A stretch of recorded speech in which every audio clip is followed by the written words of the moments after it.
Ayan, gagawa tayo ng beetroot. Hinihiwa ko na yung beetroot na fresh.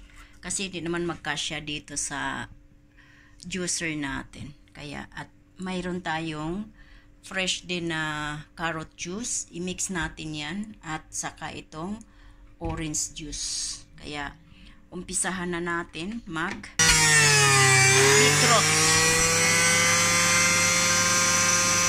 Ayan na yung juice natin. Tapos na. At ayan o, marami siya. Ayan o. Marami. Ayan o, 200. Kaya i-mix natin siya dito sa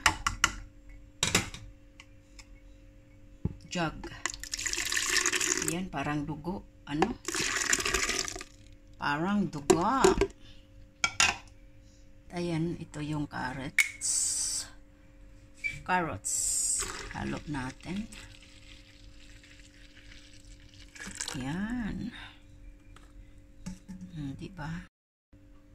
At isunod natin yung orange juice.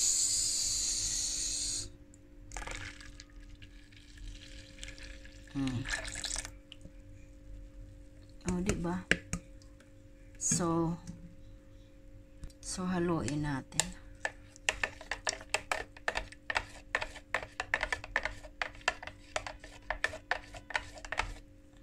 Walang asukal to ha. Puro to no added sugar. Masarap. Matamis, maasim-asim. Ay nako, napakasarap. Subukan ninyo guys. Sarap.